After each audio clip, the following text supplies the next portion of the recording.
Imat jangan dipahami sebagai orang yang pertama kali memunculkan polemik, dan jangan dianggap sebagai orang yang mengadu domba antara orang-orang NU misalkan atau orang-orang Islam, bukan. Tapi beliau itu adalah orang yang menjadi pionir dari studi akademis. Jadi polemik ini munculnya dari mana? Saya mohon maaf, dari orang-orang habaib. Coba misalkan saya berdiri, kamera tetap masuk ya. Saya ingin menyatakan seperti ini. Sebelum tahun 2000-an, habaib di Indonesia itu sudah ada. Orang-orang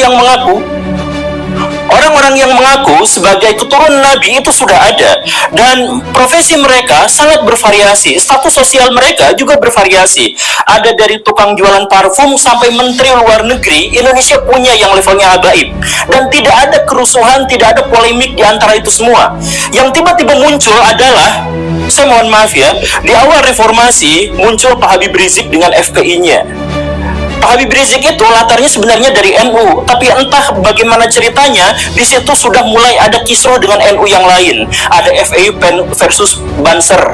Kemudian ada kerusuhan, ada serangan di sini dan di sana dan sebagainya. Nah, ini memunculkan apa? Di antara kaum muslimin itu memunculkan satu pikiran bahwa saya tuh gak setuju dengan Habib Rizik, saya tuh gak setuju dengan gerakan-gerakannya yang radikal, saya tuh gak setuju ketika kaum muslimin terlibat dalam percekcokan yang begini dan begitu. Banyak di antara kaum muslimin yang tidak setuju itu, tapi kemudian apa? Mereka tidak berani melawan, tidak berani menentang karena itu kan Habib.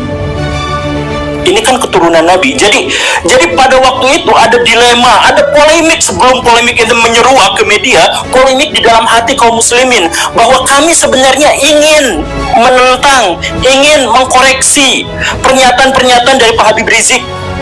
Tapi kami gak berani karena itu adalah keturunan Nabi. Jadi di sini ada penghormatan yang sangat besar terhadap kaum muslimin, terhadap nabinya, terhadap junjungannya. Tetapi di sisi lain ada orang yang mengklaim ini adalah keturunan Nabi dan kontroversial.